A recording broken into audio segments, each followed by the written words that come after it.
the Countryside Podcasts with Chris Skinner.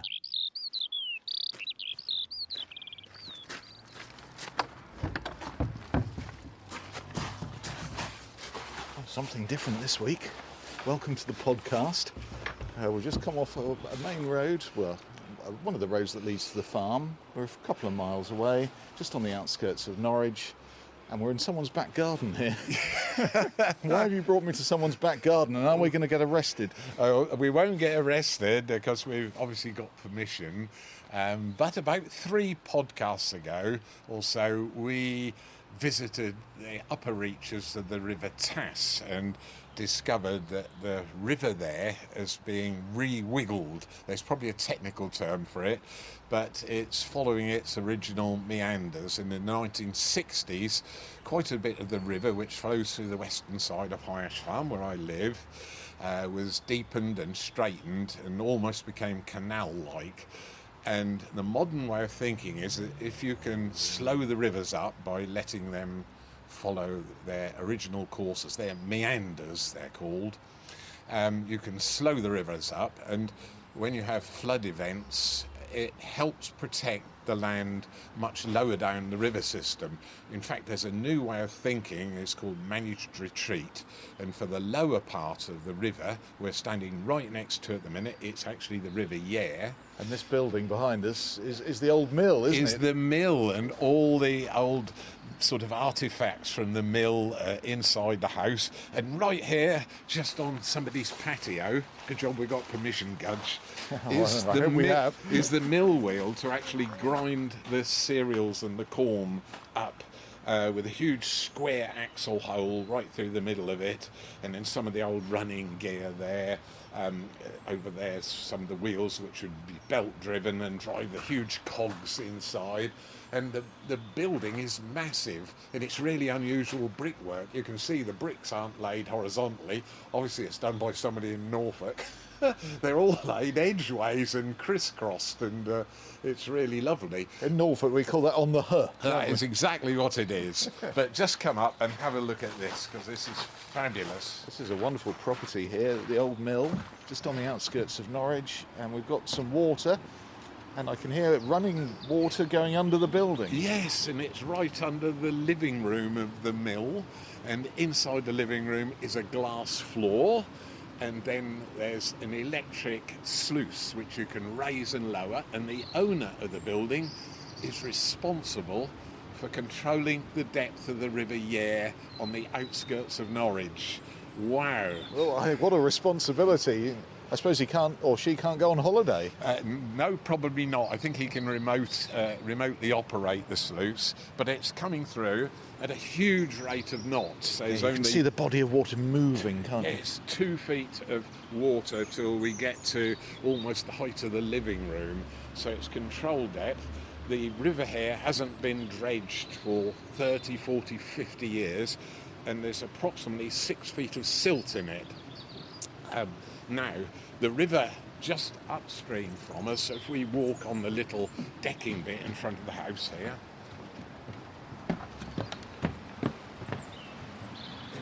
we can just look up the river, and you can fantastic view. See a punt up there, and just on the other side of the river where the punt is, there's a sluice, and that sluice is set slightly lower than this, so when you have flood events, which is what I am interested in, the water can sort of slip away from the mill, not flood all the properties here in this village called Lakenham. Lovely village. There's some quite modern houses just behind there, and yes, they might be vulnerable if that sluice didn't exist. Exactly that. So it controls the height of the river here. It's only about 4 feet deep left of water, and then 4, 5, 6 feet of silt on the bottom of it. And you can hear it rushing under the mill here, and of course that would have powered all the machinery to grind the cereals here that were produced locally. The other building just beside us is the granary where the wheat or barley and even oats were stored, ready to be ground up into flour, and that would supply the bakeries in the middle of our city behind us, which is Norwich. You'd never know this was here, would you, just driving past? No, I'm in total ignorance of the place. Yeah, well, I've had a sort of long history of exploring as a very naughty teenager areas of water which were deep enough for fish to be in, and this is absolutely stacked with roach, rudd, bream, all sorts of, and most exciting of all, there's pike in here. And further up, the river got diverted, the River Yare, which it skirts round South Norwich and then heads off sort of westwards through villages like Eton, Cringleford and Keswick, and then curls right round to Marlingford as well, all the way round the southern outskirts of the city. And now this is the Yare, and about a quarter of a mile behind us it joins a really large river called the Wensum, and the Wensum at that point dies. I think it should still have been called the Wensum. And also the little river that comes through High Ash Farm, only 100 yards from us on the other side of the railway line, the River Tass, that also joins the River Wensum and the River Yare at their confluence at Trouse. You get one wide river, then all the way to Yarmouth. Yarmouth, this was actually called the River Yare. I've got a map on it without the E on it. It was just called Yare. Yes, so it's absolutely beautiful. So why is it important? Why have I brought you here? It's because last Friday we had one of these weather events. We had virtually 24 hours of rain at High Ash Farm, one of my highest daily totals of rainfall that I've counted for years and years and years. We had 59.5 millimetres, which is about 2¼ inches. That's over 220 tonnes of water per acre on High Ash Farm. It found out my downpipe at home. I was out in the rain on a ladder, I tell you. I bet you'd love to have seen that, wouldn't you? Oh, goodness. But it was just extraordinary. And that just begins to show you the power that nature has over us as and when it kind of wants. That's what's called living with nature is all about. And you start to realise that our efforts at either flood control, some of the time that's successful, and sometimes it's just absolutely puny, compared to the power that nature has in the environment. And so to drop 200 tonnes plus of water on every acre of the farm, you have to stand there, take your hat off and salute nature as actually ruling us. And we are beginning to think that we have it the other way round. We are wrong as a race.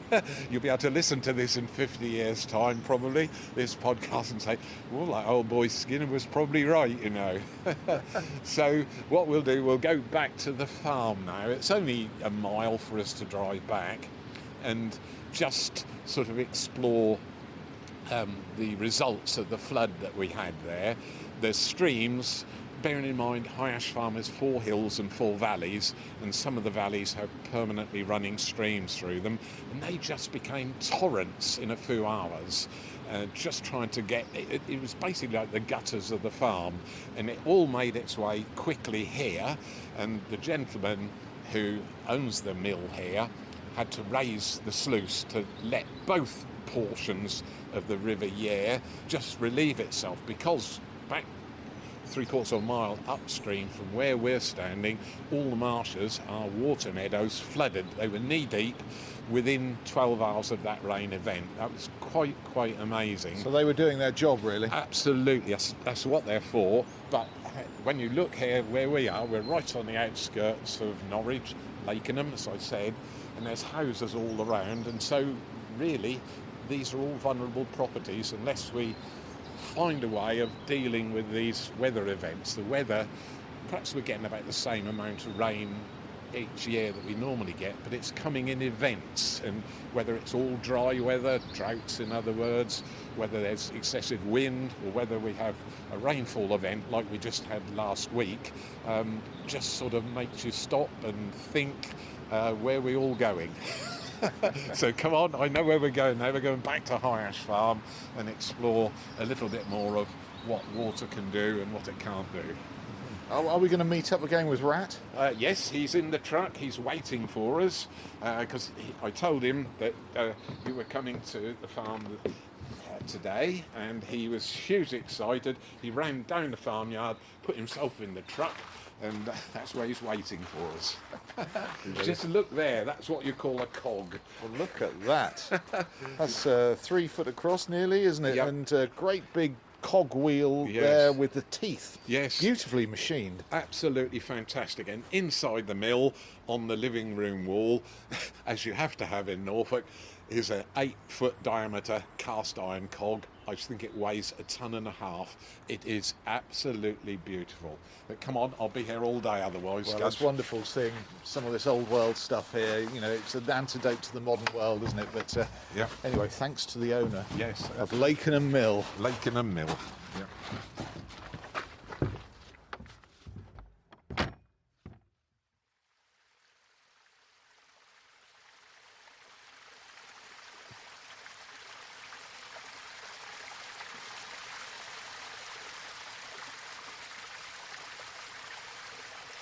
Back on the High Ash Farm, home turf, and Rat's here with us as well, just enjoying all the scents around here. It's an overcast afternoon.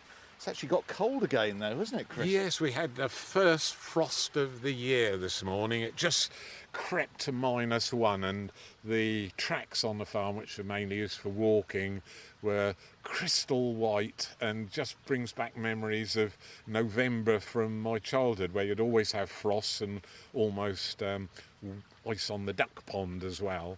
But there's a little stream flowing right behind us. Looks like a healthy amount of water. Well, given the storm the other day, I suppose Yes. that's the way it is. This stream, this ditch, was almost full with water. We're at the base of one of the 4 valleys at High Ash Farm, and you can see the land slopes down to here, each side of us, behind us, and this became a little raging torrent.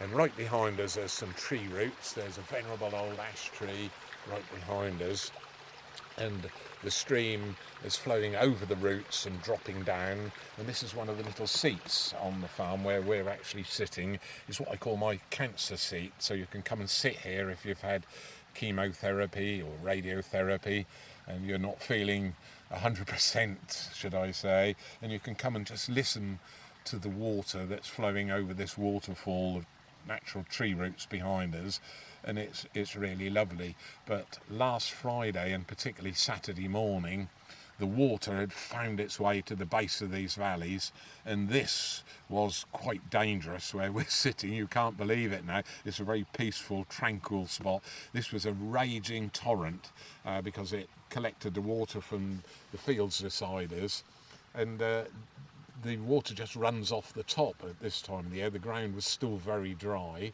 and I did something strange which a lot of farmers will scratch their heads at when they hear. In 2006 I did environmental stewardship for half the farm for historical preservation, because we've got the Roman town on the western side of High Ash Farm. In the eastern side and the northern half of the farm, there are a chalk layer underneath the farm, and we abstract huge amounts of water every 24 hours.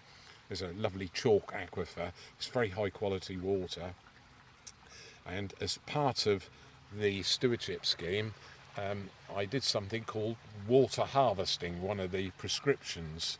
Now, it's just, most farmers harvest root crops or cereals, but I'm harvesting water. So I was asked to put the whole north side of the farm down to what's now become wildflower fields, and that means there's green cover all the year. That means there's a high worm population, because the soil humus level, the organic matter in the soil, contains lots of worms. The worms treat the soil, when you look at it closely, it's rather like a leaky colander or a sieve, and lets the water into the soil, so we don't have these torrents coming down into the streams, which then flood through to the River Tass, then the River Yare, and that's what causes all the flooding. So we've helped with buffer strips, with the high worm population, to actually stop that happening. And what I did was very strange. I was asked to block the land drains up, which are all the drainage under the field, some of which was only 2 or 3 years old, where you have clay soils and you can dig a trench. You put a porous pipe at the bottom of the trench, about 4 feet deep into the soil, sometimes a little bit deeper. You put shingle over the top of that, and then you put the topsoil back on it at the end of it.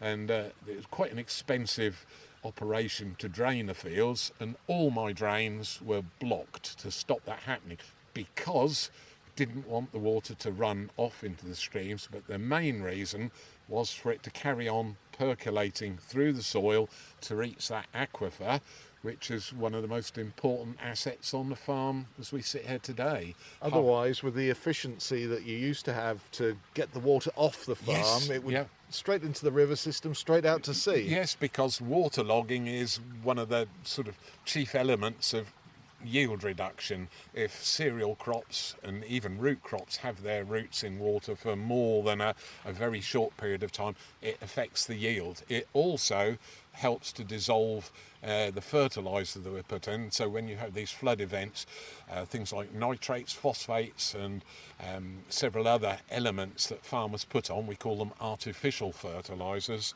Even the natural fertilisers, organic, like chicken manure and things like that, have the similar chemicals in them, particularly nitrates, and they leach out into the water system and they cause pollution. But if we let that filter down, remember the chalk layer is perhaps 30 metres down from where we're sitting at this point.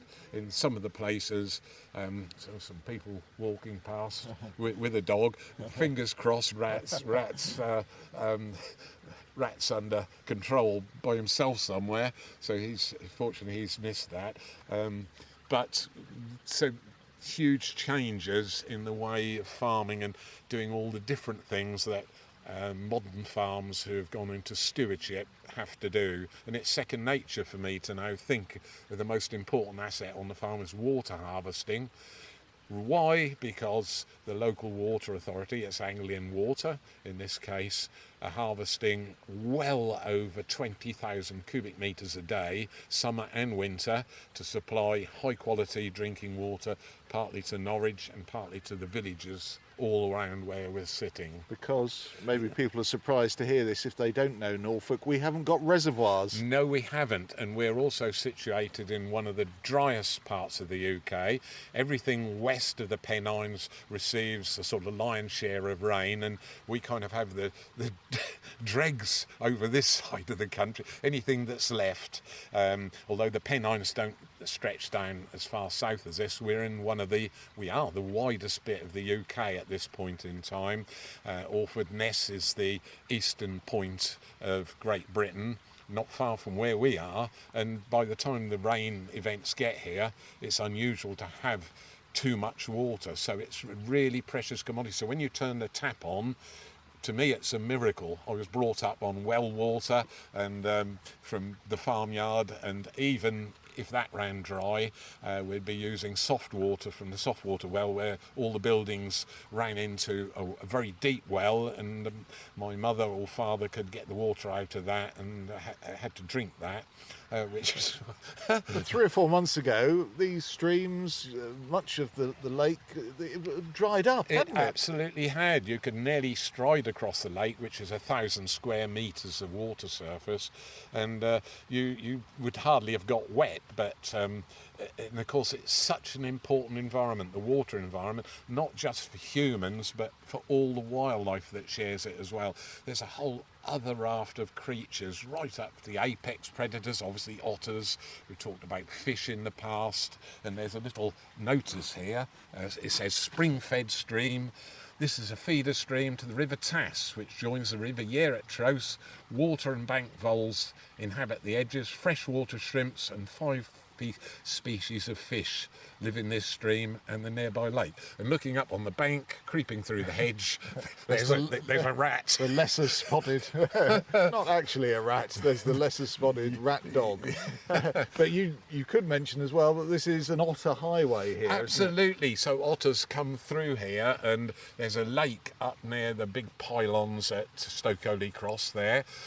So that's called perched water, and this is the overflow from that lake. That's the second highest spot in Norfolk up there. It is up there, yes. Yeah, which absolutely. Doesn't say a lot. No, but we like to make the most of what we've got. It's pretty much a flat county, particularly the southern half of Norfolk on the clay lands. And that's the other important thing. The soil types are so variable in this county of Norfolk. I've got sands, gravels here all mixed up. They're called glacial overburdens, and it's really sort of quite a challenge to farm it, but I'm really happy to do my portion of looking after the environment, and it's a huge pleasure and a privilege to do that, and to then just investigate all the other areas around the farm and just learn a bit about all the different habitats and the creatures that inhabit them. This wonderful gurgling water as well. Oh, we thought that was your stomach, Gudgin.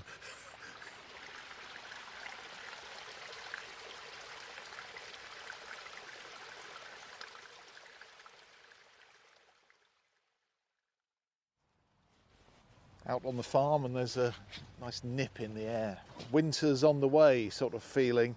But I was a bit alarmed driving up to High Ash today, Chris. There was a big sign on the lane there saying there's a animal disease control zone. Yes, Matthew. Half of High Ash Farm, which is on the south side of Norwich, is in the control zone for avian flu, for bird flu. There's been an outbreak in the village in which we're in at the moment. We're actually in Stoke-Holy Cross on the southern half of High Ash Farm.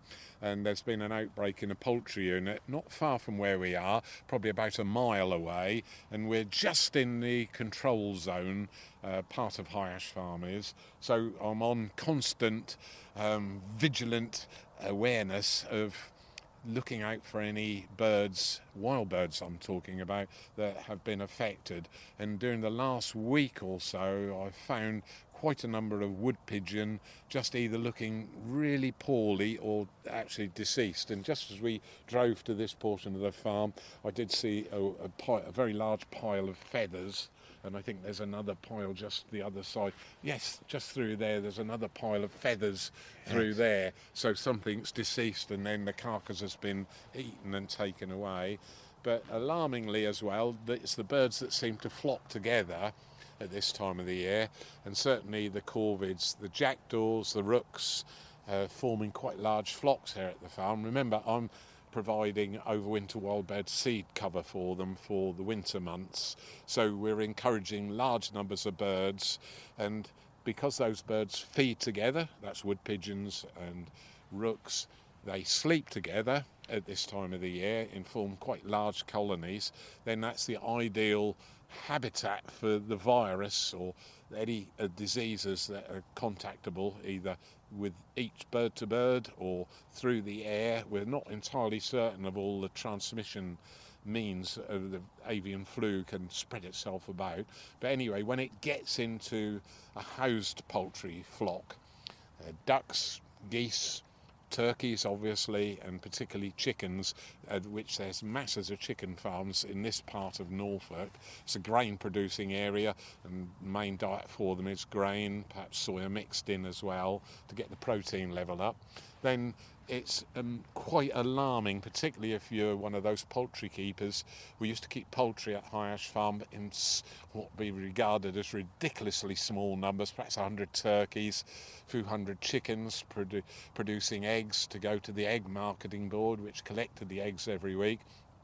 And it was a mixed farm, so many of the enterprises back then were small, but to get a living from livestock production, the units are getting bigger and larger with huge numbers of poultry or turkeys in some of the production units, and that seems to be what's causing this these outbreaks and the stress that the birds can be under in this housing. It's often high levels of ammonia in there, and that must affect the birds' lungs a little bit.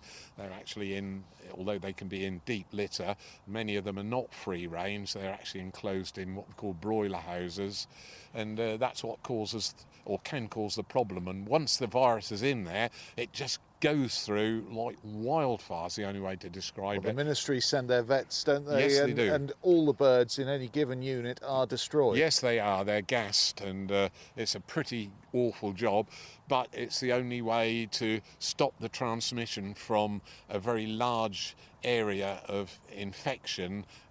Birds can come in and they can move about and then spread it to a neighbouring farmer, and so that's why we have these restricted zones where everything within that zone, and the part of the farm that we're in here at the moment is restricted, but none of the wild birds. It would be an impossible task for me to do that.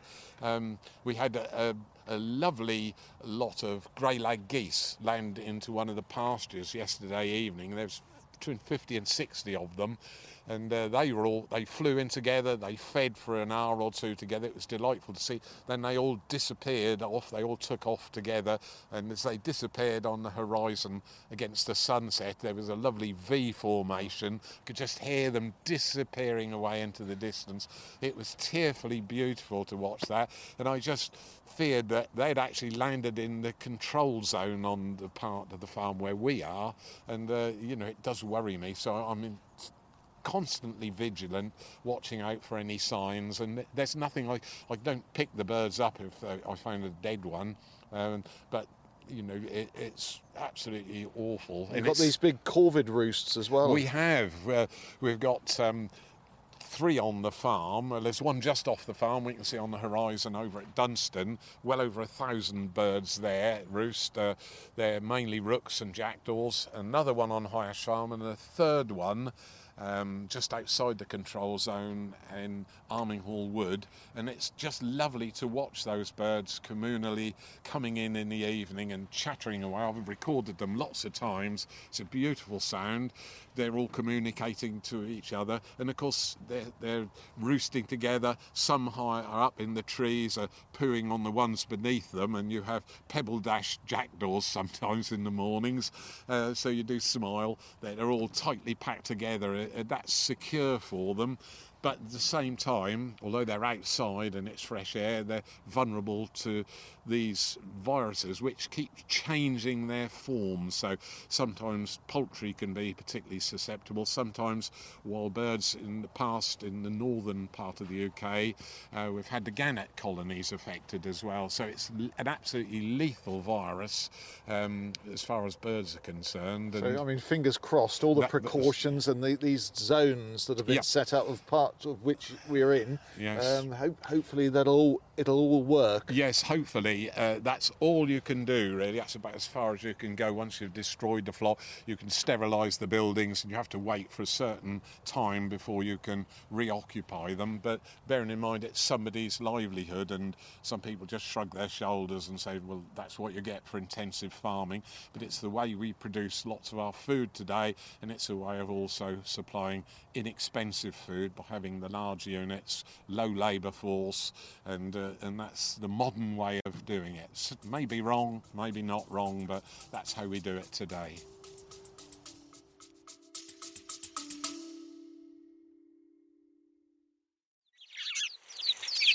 Chris, the sound of some of your favourite birds. Matthew, it's one of the success stories for conservation at High Ash Farm. The house sparrows, one of those red list species, declined by 50% or more, and we have over 100 here. It's a huge smile on my face. Chattering sparrows, just one of the sounds that you can hear on the High Ash Farm podcast. But we need a favour. Yes, we do. We're asking for donations and any help that you can give to help keep the podcast going. You can make a monthly or just a one-off payment.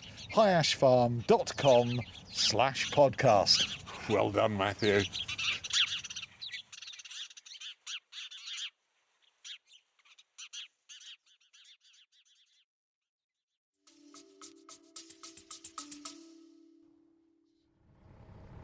Chris, we're in the truck going to our next location. And you've spotted a bird over there. Yep, Matthew, it's a rook, and he's not with all the other rooks, and you can see he's just trying to take off, to fly away. He's walking in a really awkward way, and he's still alive, but he's really poorly. We'll just drive up a little bit closer and see if he tries to take off. Then if he does take off, I know he's okay, but my feeling is he's not near any others, and there's some on the field down here, quite a distance away from where he is, feeding communally, and he's kind of ostracised himself. Let's have a look. Is he going to take off? No. He's hopping around. No, he's trying to fly, and he can't. And that's what I'm worried about. There he is. He's looking pretty upset. It's 20 yards from us, and that's typical of what I'm seeing. I'm glad you've seen it, but sad that you have seen it at the same time. And that could well be avian flu. Yeah, it could be. It gets them like that to start with. They get depleted, whereas in the poultry houses, it's like lightning. This way, they kind of have flu symptoms. You know, they're poorly for a day or two. They're either then dead or they recover. The interesting thing is, if they recover, they will have a form of immunity to bird flu, the same as some people do had for us with COVID. So there we are. Yeah, we'll leave him out on the field there. A solitary rook. That's sad.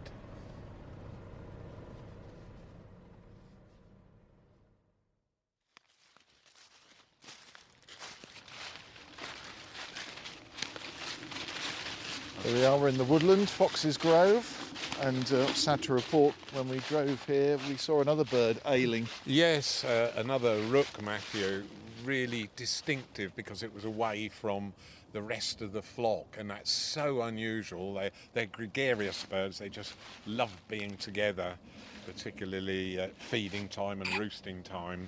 So that was really sad to see. Anyway, we've had a question on fungi, and that sort of started me off because I thought we'd just visit some of the different fungi at the farm. This is one of the commonest ones, one I've talked about before, and I'm just going to pull some bark off. It's a dead tree. It was an elm tree in the past. This is right under the bark. Under the bark. If I just peel the bark away, this is a particularly clear example of the one that you're going to tell us about. Yes, I think. Look at this. They're black lines. The best way to describe it is one of its common names. It's called the bootlace fungus, and they just look like black bootlaces, very long indeed. This one's a good 24 inches long and goes right down to the ground, to the base of the... It's between the bark of the tree and the hardwood underneath there, and that's it. It's one of the most fearsome fungi out in the countryside, one that foresters fear. If you get it in the garden in your specimen hardwood tree, it can kill the tree within a year. It's called the honey fungus. Scientific name is Armillaria malea, and it's actually deadly. It killed this tree. It was a live tree 2 years ago, and we've had a question on fungi, so it's very appropriate. Yes, and this is Heather. Hello, Heather Hertz in the Isle of Man. I live close to the sea here, and we've got this mould, and there's the photograph. It looks like something's died, doesn't it? Is it fungi? Is it mould? It grows in my backyard during autumn and winter, and can you identify it for me, please? Yes, and I had great fun because, as you know, there are thousands of woodland fungi and fungi that grow in all sorts of situations. Some of them are really specialist, and they'll have a particular tree species or particular soil type that they grow on. So I started searching for lookalikes of this black jelly-liking fungus, and I just started laughing because some of the names of the fungi, I used quite a high-powered book that's very sort of proper and sophisticated, and then I started to see some of the fungi names, which is why I love talking about natural history. How about this for the list I had to go through to get to our culprit? Cramp balls, toad's ear, midnight disco. These are all proper... Midnight disco? Yes. Hairy hairy earth tongue and witch's butter. Yeah, and they all have obviously these huge long scientific names, so somebody has sort of got in. These are all in the proper fungi book. Anyway, I found it, and sadly it doesn't have a common name. It's Extrida plana is the name. It can dry out completely, and you can see the picture here of it. It's quite glossy, so it's growing on concrete. It will often completely dry out, and then if you get rain on it, it kind of reinflates itself, rehydrates itself, and then carries on producing spores. So I can tell you what it is. It is a fungus. It's not a mould. It's a species of which there are several. It's called a jelly fungus. And so it'll often grow on compacted soil, or in this case it's actually, I think, on concrete, but there's cracks in the concrete, and probably underneath that there's some residues of woodland or some timber residues underneath the ground. But nevertheless, it's absolutely fantastic to see, and there's a couple more down a little bit further down at the wood. We can just have a quick look, see if I can find them for you. Well, in the meantime, let me just give the email address. If you see something in the countryside that you'd like identifying, and Chris loves looking up all the different funguses, chris@highashfarm.com is the address. Any comments about what we've been talking about this week, including the bird flu, or any questions, please do get in touch. Yes, well, Matthew, look, there's a fallen sycamore trunk here, and suddenly something almost luminous is growing out of the trunk, and it's another one of those jelly fungus with a really unusual name. It's called yellow brain because... Oh, just there? Yes. It's the same colour as the leaves. Yes, it is. And there it is. It looks like... It's almost bright yellow, almost luminous. It looks like a Rowntree's fruit pastel. But I wouldn't know about things like that. I wasn't allowed anything confectionery when I was young, which is why I got all my own teeth, you see. Just look at that, and you just touch it and it wobbles. Look. Oh, yes, that is gelatinous. And it's got a cousin, which I think I saw some of it earlier this morning. There's another fallen branch here. Let's just see if I can find it. I might be lucky. Yes, I found it. Here it is, just on this ash branch. It's very similar to the jelly brain. And this has got no colour at all. It's exactly the same. It's another jelly fungus, and in sunlight you can see completely through it. It's called crystal brain. Don't they have wonderful names? It's got a scientific name long enough to dislocate your jaw if you try to say it, but it just shows you there are literally thousands of species of fungi, all doing something really important. All nearly, you can walk past them and not see them, but look, there's a jelly brain here, a yellow brain there, another jelly brain just growing. Puffballs, and just down here. Yes, puffballs, woodland, well spotted, with a little hole at the top of them, and it's waiting for heavy rain. Another one just there. I'll just try and pick that one. Oh, well, there it goes. Look at clouds of green powder. And they're the spores, Matthew, going off in any direction. My hands are now covered in white powder. Unbelievable, just waiting for drops of rain. So if I imitate a drop of rain and just do that, huge clouds of the spores come out and disperse on, and that's how they get themselves about. Magic, magic, magic.